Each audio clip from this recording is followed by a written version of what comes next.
Some trains are better left unboarded, like the General. Well, wasn't that just a delightful romp through the antebellum South?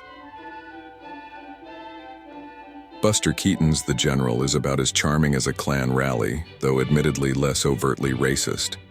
Our stone-faced hero Johnny Gray mopes after his ladylove Annabelle Lee with all the passion of a cadaver, while proving himself useless at everything except accidentally stumbling into good fortune. What a model Confederate citizen.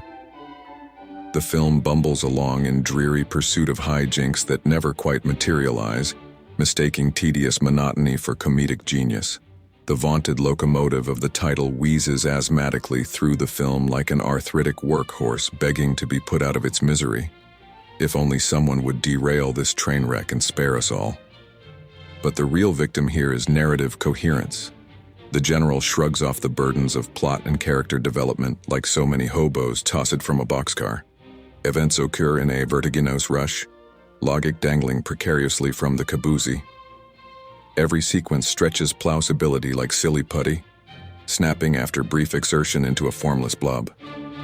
Our alleged protagonist, Johnny Gray, is less a construct of drama than a void in human shape, vacuous as a black hole. He drifts through events on the currents of circumstance, less a hero than a hostage to happenstance.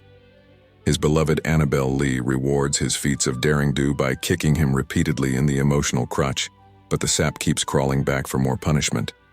Their relationship is an exercise in inertia, progressing neither forward nor back, but ossifying in endless tracks to nowhere. Keaton himself seems adrift in this enterprise, struggling to salvage the occasional glimmer of humor from the surrounding slag heap of inanity. His sober mien conveys not determination but resignation, an actor fulfilling a contractual obligation rather than pursuing a passion project. The stone-faced sadness of his visage reflects the internal suffering of an artist trapped in the straitjacket of studio compromise, creative fire smothered under layers of commercial obligation.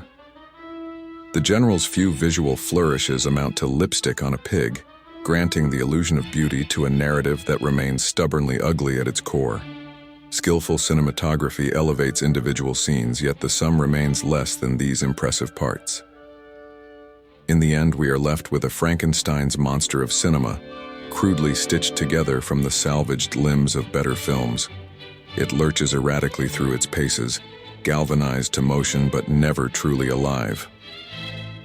What we have here is a tale told by an idiot, full of sound and fury, signifying nothing.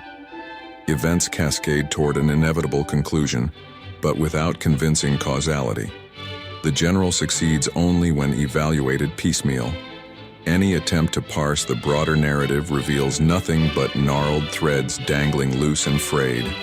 It is the cinematic equivalent of a rambling barstool monologue by a drunken motormouth, doubtless amusing in fits and spurts, but weighing tediously on the sober mind. So cue this disaster up after a few stiff drinks, and pray the hooch grants you lapses in judgment sufficient to enjoy this misbegotten mess.